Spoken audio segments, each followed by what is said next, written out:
Hello everyone, Asia south university से आप सभी का स्वागत है। तो आप सभी को लोगों को पता है जो नीट के एग्ज़ाम की टेंटेटिव डेट है वो 13 सितंबर है। तो हो सकता है कि 13 सितंबर को एग्ज़ाम हो भी और हो सकता है कि आगे पोस्टपोन भी हो सकता है, बट हमें अपनी प्रिपरेशन पूरी रखनी है। तो इसके लिए क्या यहाँ पे जो है प्रीवियस ईयर क्वेश्चन जो है बहुत इंपॉर्टेंट होते हैं। क्यों? क्योंकि जो देखो कंसेप्ट है, कंसेप्ट जो है लगभग सेम होता है, बस क्वेश्चन की स्टेटमेंट और क्वेश्चन वगैरह चेंज होती है। तो अब हम जो है regular previous year question NEET के जो है इसके ऊपर वीडियोस बना के अपलोड करेंगे। ठीक है, तो आज हम फर्स्ट वीडियो देखते हैं। तो इसमें क्या है, ये देखते हैं जो प्रीवियस ईयर क्वेश्चंस में। तो पहला क्वेश्चन देखते हैं, देखिए ध्यान से। तो इसने क्या कहा, ये जो है हाँ प्रीवियस ईयर क्वेश्चन जो 2019 का एग्जाम पेपर है, ठीक है, 2019 का पेपर है, उसके हम जो प्रीवियस ईयर क्वेश्चन पहले करेंगे, फिर 2018 के, और जो लगभग 4 to 5 ईयर्स के जो प्रीवियस ईयर कंप्लीट कर लेंगे। ठीक है, जो आपको बहुत हेल्पफुल रहेगा।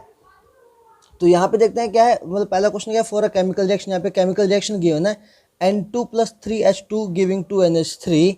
ठीक है, द करेक्ट ऑप्शन, इसमें जो करेक्ट ऑप्शन बताना है कि इसमें करेक्ट ऑप्शन कौन सा है। तो सिंपल है, देखिए क्या है, रेट इक्वेशन लिखी है यहाँ पे, रेट ला लिखा हुआ है। तो आप लोगों को पता है जो किसी भी चीज़ का रेट क्या होता है, रेट इज इक्वल टू में कि माइनस या फिर कह सकते हैं decrease in concentration upon time.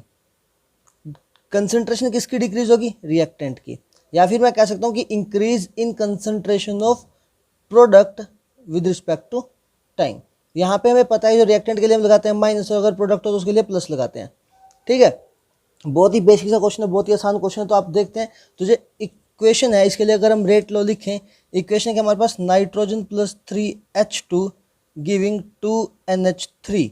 ठीक है, अगर मैं इसके लिए रेट लो लिखूँ तो रेट के लिए क्या बनेगा, ये जो है रिएक्टेंट है तो minus decrease in concentration of nitrogen dt, जो रेट है वो इसके इक्वल होगा, और साथ में इज इक्वल टू, अगर किसी भी रिएक्टेंट का या किसी भी प्रोडक्ट का जो भी स्टोइचियोमेट्रिक कोफिशिएंट है वो किस में आएगा, वो डिवाइड में आएगा। यहाँ पे आएगा 1/3 decrease in concentration of H2/dt, minus आ जाएगा क्योंकि डिक्रीज हो रहा है, तो माइनस में यहाँ पे लगा देता हूँ माइनस, और इज इक्वल टू में -1/2, सॉरी यहाँ प्लस आएगा क्योंकि जो प्रोडक्ट जो है बन रहा होगा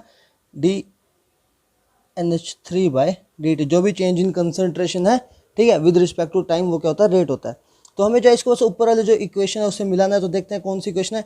यहाँ पे दो जो है मतलब डिनोमिनेटर में नहीं है, तो ये नहीं होगा ऑप्शन। ठीक है, सिंपल यहाँ पे देखें, ये देखो, ये यहाँ पे क्या है, ये इक्वेशन ये जो है मैच कर रहा है, -d/dN2/dt is equal to 1/2 dNH3/dt। तो इसका ऑप्शन क्या जाएगा, बी। ठीक है, ये क्या होगा, जो इसका जो है रेट ला होगा इस केमिकल रिएक्शन के लिए, जो रेट इक्वेशन होगी वो होगी।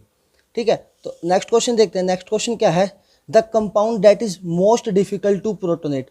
वो कंपाउंड जो बहुत ज़्यादा डिफिकल्ट है प्रोटोनेट करने में, उसमें क्या होगा, देखो ध्यान से। इसमें क्या प्रोटोनेट करने का मतलब क्या है कि देखो हर एक ऑक्सीजन एटम का लोन पेयर ऑफ इलेक्ट्रॉन है, जितने भी ऑक्सीजन एटम है, और ये जो ऑक्सीजन का एटम है प्रोटोनेट करने का कि H+, ये जो है लोन पेयर अपना इसको डोनेट कर देगा। ठीक है, तो वो प्रोटोनेट हो जाएगा। ठीक है, तो इसमें क्या है कि सबसे ज़्यादा क्वेश्चन में पूछा कि मोस्ट डिफिकल्ट टू प्रोटोनेट कौन सा है। तो उसमें देखिए कि मोस्ट डिफिकल्ट टू प्रोटोनेट वो होगा जिसका जो लोन पेयर है यहाँ पे वो अवेलेबल ना हो। अगर ये लोन पेयर अवेलेबल नहीं है तो मतलब कि प्रोटोनेट करने में मुश्किल आएगी, और लोन पेयर अवेलेबल कब नहीं होगा, जब ये लोन पेयर डीलोकलाइजेशन में होगा। तो इस केस में बात करते हैं, एक साइड मिथाइल ग्रुप है, एक साइड H है, यहाँ पे दो मिथाइल, यहाँ पे देखो फिनाइल ग्रुप है, यानी कि यहाँ पे बात करूँ, यहाँ पे क्या है, यहाँ पे फिनाइल ग्रुप, यहाँ पे साथ में OH, यहाँ पे लोन पेयर। तो इस वाले केस में हो सकता है कि जो लोन पेयर है ये जो है डीलोकलाइज्ड हो बेंजीन रिंग में। ठीक है, तो इसलिए क्या इसके पास लेस अवेलेबल होंगे लोन पेयर। अगर इसके पास लेस अवेलेबल हैं तो क्या होगा, मोस्ट डिफिकल्ट टू प्रोटोनेट करना, जो इसके लिए मतलब डिफिकल्ट होगा प्रोटोनेट करना। तो इसका आंसर क्या जाएगा, सी। ठीक है, नेक्स्ट क्वेश्चन देखते हैं। नेक्स्ट क्वेश्चन में कहा गया है कि alkyne on reaction with O3, आपको पता है O3 और जिंक वाटर के साथ रिएक्शन कौन सी होती है, ओजोनोलिसिस। ठीक है, ओजोनोलिसिस किसकी करते हैं, एल्कीन्स की है। ये चीज़ जो है आप लोगों को पता होगी। ठीक है, सिंपल है। तो वो ओजोनोलिसिस करने के बाद हमारे पास बना प्रोपेनॉन और इथेनॉल इक्विमोलर रेशो में बनते हैं। ठीक है, तो उसका क्या कहा कि जो भी एल्कीन है, जो ए एल्कीन है, उसमें HCl ऐड किया, ठीक है, और हमें मिला बी, तो बी बताना है हमें क्या है। सिंपल, यहाँ पे हमें बहुत अच्छा क्वेश्चन है ये, देखो ध्यान से। प्रोपेनॉन और इथेनॉल मिला कब, ओजोनोलिसिस करके, यानी कोई एल्कीन थी, अगर उसकी ओजोनोलिसिस करूँ जिंक पानी के साथ डाल के, तो क्या बनेगा मेरे पास, propanone, C double bond O, यहाँ पे होगा CH3 ये भी है CH3 प्रोपेनॉल बना, प्लस साथ में क्या बना, इथेनॉल। इथेनॉल क्या होता है, CH3 C double bond OH। ठीक है, अब आप लोगों को पता है जो एल्कीन है, एल्कीन की जब मैं ओजोनोलिसिस करता हूँ तो कीटोन और एल्डिहाइड बनते हैं। अगर मैं इसकी एल्कीन ना हूँ तो यहाँ से सिंपल इनको जोड़ दूंगा, जो एल्कीन बनेगी इसकी क्या बनेगी, CH3CCH3, यानी कि जिस भी एल्कीन से प्रोडक्ट बना होगा डबल बॉन्ड CH3 और साथ में यहाँ पे क्या होगा, एक H होगा। ठीक है, इस एल्कीन के ओजोनोलिसिस करके हमारे पास प्रोपेनोल इथेनॉल इथेनॉल आएंगे। तो अब इसने क्या कहा कि addition of HCl to alkene A, ये एल्कीन ए है, इसमें जो है HCl ऐड किया और हमें प्रोडक्ट मिला बी। अब इसमें HCl ऐड करूं, अगर आप लोगों को पता है HCl में Cl नेगेटिव और H पॉजिटिव है। ठीक है, इसमें क्या लगेगा, मार्कोनिकॉफ रूल लगेगा। According to Markovnikov rule negative part goes to that carbon atom which contain least number of hydrogen atom. Negative part वहाँ जाएगा जहाँ पे हाइड्रोजन कम, यानी कि नेगेटिव जाएगा यहाँ पे, तो कंपाउंड बनेगा CH3CCl। ठीक है, यहाँ पे CHH CH3। ठीक है, ये क्या बनेगा हमारा कंपाउंड बी। तो ऑप्शन देख लें कौन सा है, ये है ऑप्शन सेकंड वाला। यहाँ पे बनाया ना CH3 हाँ CH3 सी के साथ लगा है Cl CH2 और CH3। ठीक है, क्या बनेगा हमारा कंपाउंड बी, ये होगा इसका आंसर। ठीक है, अब नेक्स्ट क्वेश्चन देखते हैं। नेक्स्ट क्वेश्चन देखिए क्या है, what is the correct electronic configuration of central atom. इसमें क्या, सेंट्रल एटम की इलेक्ट्रॉनिक कन्फिग्रेशन बतानी है, क्या होगी CFT के बेसिस पे। ये है K4FeCN6। ठीक है, कोऑर्डिनेशन कंपाउंड है, आप लोगों को पता है, इसमें जो है FeO सेंट्रल एटम होगा। अगर मैं बात करूँ, ये बनेगा FeCN6 4 नेगेटिव। ठीक है, आप लोगों को पता है जो आयरन है, आयरन का एटॉमिक नंबर होता है 26। अगर मैं इसकी इलेक्ट्रॉनिक कन्फिग्रेशन लिखूँ, आर्गन आउटर मोस्ट शेल लिखूँ तो आएगा 3d6 4s2। ठीक है, यही होता है ना, हाँ 26 होता है, तो ये होता है। अगर मैं इसे आयरन की ऑक्सीडेशन स्टेट निकालूँ तो क्या आएगा, आयरन को मान लेते हैं x इज इक्वल टू, एक CN के लिए -1 होता है, 6 CN के लिए क्या होगा -6, x -6 is equal to -4, x is equal to -4 plus 6 is equal to +2। Iron जो है +2 ऑक्सीडेशन स्टेट में, तो आयरन की +2 ऑक्सीडेशन स्टेट में जो कन्फिग्रेशन होगी क्या होगी, आर्गन 3d6।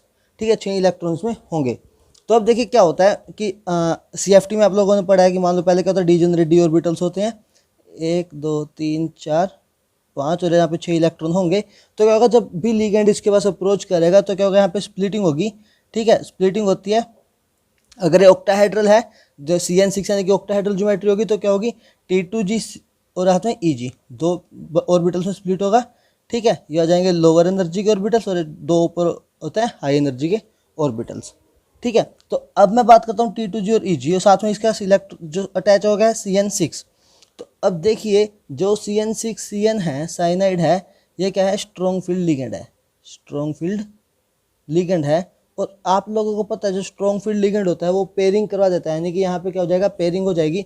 और आफ्टर मतलब जब भी यहाँ पे डीजेनरेट डी ऑर्बिटल्स हैं, ठीक है, और जब लिगेंड अप्रोच करेगा तो क्या पेयरिंग हो जाएगी। और जो ऑर्बिटल्स यहाँ पे इलेक्ट्रॉन फिल होंगे क्या होंगे, 1 2 3 4 5 6, सभी इलेक्ट्रॉन्स की जो है पेयरिंग हो जाएगी। और यहाँ पे जो अगर मैं इसकी इलेक्ट्रॉनिक कन्फिग्रेशन लिखूँ तो इलेक्ट्रॉनिक कन्फिग्रेशन बनेगी T2G6 EG0। तो इलेक्ट्रॉनिक कन्फिग्रेशन बैठेगी T2G6 EG0। ठीक है, वो क्या है, ये ऑप्शन इसका आ जाएगा। ठीक है, आसान क्वेश्चन है, बहुत ही आसान क्वेश्चन आते हैं नीट में। ठीक है, केमिस्ट्री में, तो देखिए ध्यान से। ठीक है, अब मैं अगर बात करूँ नेक्स्ट क्वेश्चन की, नेक्स्ट क्वेश्चन देखते हैं। तो ये देखिए इसमें नेक्स्ट क्वेश्चन में क्या लिखा है, फॉर अ आइडियल सॉल्यूशन, एक आइडियल सॉल्यूशन के लिए द करेक्ट ऑप्शन इज, इसमें से क्या चीज़ जो है ठीक है।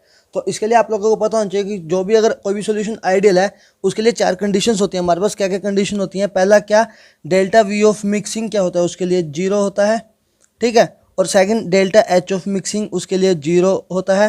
थर्ड उसके जो डेल्टा G ऑफ मिक्सिंग होता है, ठीक है, जो हमारा आइडियल सॉल्यूशन होता है, अगर मैं उसकी बात करूँ डेल्टा G ऑफ मिक्सिंग उसका लेस देन 0 होगा। और डेल्टा S, डेल्टा जो फोर्थ क्वांटिटी होती है हमारे पास एंट्रोपी, उसके लिए जो अगर कोई भी हमारा सॉल्यूशन आइडियल सॉल्यूशन तो डेल्टा S ऑफ मिक्सिंग जो है उसके लिए जो है ग्रेटर देन 0 होना चाहिए। ये 4 कंडीशंस होती हैं हमारे पास किसी भी आइडियल सॉल्यूशन की। तो मैं अगर ऊपर क्वेश्चन में देखूँ तो इस क्वेश्चन में क्या दे रखा है, इनमें से कौन सी करेक्ट है। तो करेक्ट में क्या है, देखो डेल्टा V ऑफ मिक्सिंग 0 होना चाहिए, ये स्टेटमेंट गलत है, ये वाली भी गलत है, ये वाली भी गलत है। तो इसके लिए जो करेक्ट स्टेटमेंट आएगी वो आएगी ये, डेल्टा H ऑफ मिक्सिंग क्या होता है 0 at constant temperature and pressure. अगर टेम्परेचर और प्रेशर कांस्टेंट रखे तो उसके लिए डेल्टा H ऑफ मिक्सिंग क्या होगा 0 होगा।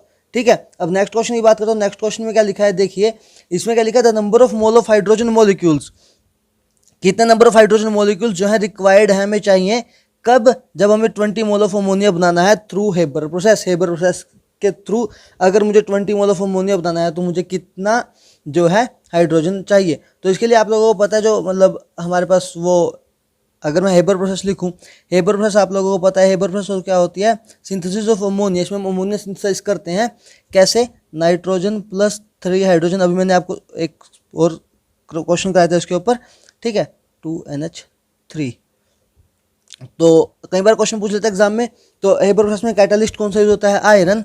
आयरन जिसमें कैटालिस्ट होता है। और अगर प्रोमोटर की बात करें तो मोलिब्डेनम इसमें जो है प्रोमोटर का काम करता है, ठीक है। तो अगर मैं क्वेश्चन की तरफ देखूँ तो क्वेश्चन में क्या लिखा, कितने मॉलिक्यूल्स ऑफ, कितने मोल्स ऑफ हाइड्रोजन मुझे चाहिए जब मेरे को ये कितना बनाना है, 20। तो यहाँ पे देखिए मुझे जो 20 मोल्स बनाने के लिए कितना चाहिए, उसके लिए पहले देखते हैं। देखो 2 मोल ऑफ अमोनिया बनाने के लिए मुझे चाहिए 3 मोल ऑफ हाइड्रोजन, ठीक है। 1 मोल के लिए कितना चाहिए होगा, 3/2 हाइड्रोजन। अगर मैं बात करूँ 20 मोल्स के लिए, तो 20 मोल्स के लिए मुझे कितना चाहिए, 3/2 इंटू 20। अगर मैं बात करूँ यहाँ पे तो आ जाएगा 30 मोल्स, यानी कि मुझे 20 मोल ऑफ अमोनिया बनाने के लिए मुझे यहाँ पे 30 मोल जो है किसका चाहिए, हाइड्रोजन के चाहिए, ठीक है। कितने चाहिए यहाँ पे, 30 मोल्स। अगर यहाँ पे नाइट्रोजन का पूछना, नाइट्रोजन के कितने मोल चाहिए, तो सिंपल आप लोग वैसे ही कर लेते, ठीक है। 2 मोल अमोनिया के लिए मुझे चाहिए 1 मोल ऑफ नाइट्रोजन, ठीक है। तो अगर 20 के लिए बात करूँ, 20 के लिए कितना आ जाएगा, 10 मोल ऑफ नाइट्रोजन मुझे चाहिए। अगर नाइट्रोजन चाहिए होंगे तो होगा 10, और अगर उसकी बात करूँ हाइड्रोजन की, तो मुझे 30 मोल ऑफ हाइड्रोजन मुझे चाहिए, कब, जब मुझे 20 मोल ऑफ अमोनिया बनाना है, ठीक है। अब नेक्स्ट क्वेश्चन की बात करते हैं। नेक्स्ट क्वेश्चन में क्या है, मैच द फॉलोइंग, इसको जो है मैच करना है। तो सिंपल ये जो है बहुत इजी सम होता है। सिंपल अगर आपको एक 4 में से की कोई 1 या 2 भी पता है तो ये क्वेश्चन आराम से हो जाता है।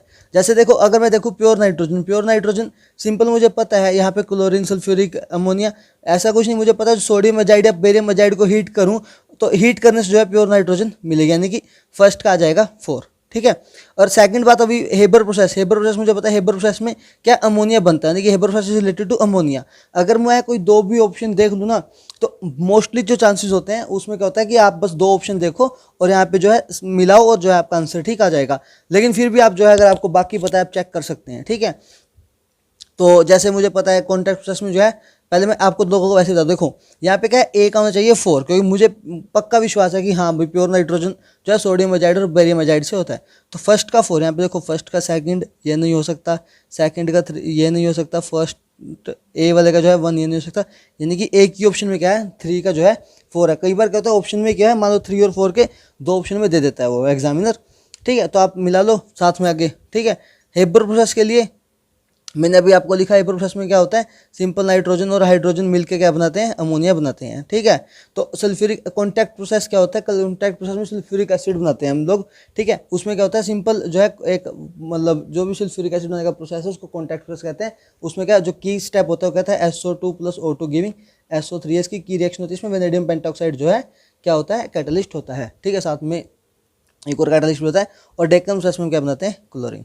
तो अगर मैं बात करूँ इस के ऑप्शन की तो क्या आएगा, ए का आएगा 4, और बी की बात करूँ बी का आएगा 3, यह भी ठीक है। यहाँ पे सी की बात करूँ, सी कॉन्टैक्ट प्रोसेस क्या होता है, सल्फ्यूरिक एसिड का, यानी कि सी का आएगा 2 और डी का आएगा 1, तो इसका आंसर आ जाएगा 3, ठीक है। ये बहुत ईजी, मैच करने वाले क्वेश्चन बहुत ईजी होते हैं।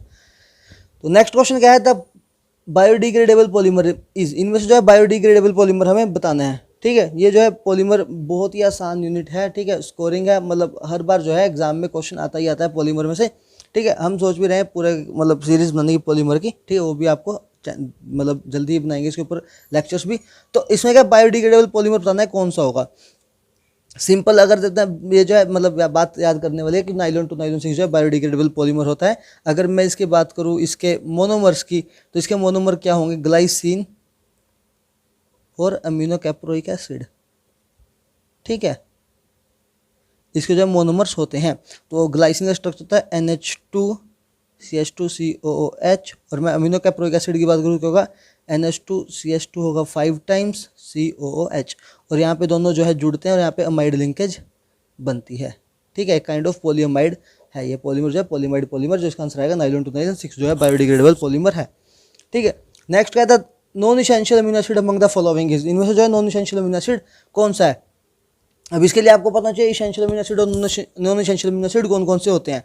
तो इसेंशियल अमीनो एसिड कौन से होंगे, इसेंशियल अमीनो एसिड वो होते हैं जो हमें अपनी डाइट में चाहिए, जो हमें अपनी डाइट में चाहिए, जिसको हमारी बॉडी खुद सिंथेसाइज नहीं कर सकती, ठीक है। और नॉन इसेंशियल अमीनो एसिड कौन से होंगे, जो हमें डाइट में नहीं चाहिए, बाहर से नहीं चाहिए, उसको हमारी बॉडी खुद ही सिंथेसाइज कर लेती है, ठीक है। तो इसका पूरा टेबल आपको याद करना पड़ेगा, ठीक है। तो अगर मैं बात करूँ यहाँ पे इन चारों में से, तो इन चारों में से जो नॉन इसेंशियल अमीनो एसिड होगा वो कौन सा होगा, एलानिन जो है नॉन इसेंशियल अमीनो एसिड है, बाकी सभी के सभी जो है इसमें इसेंशियल अमीनो एसिड के एग्जाम्पल दिए हुए हैं, ठीक है।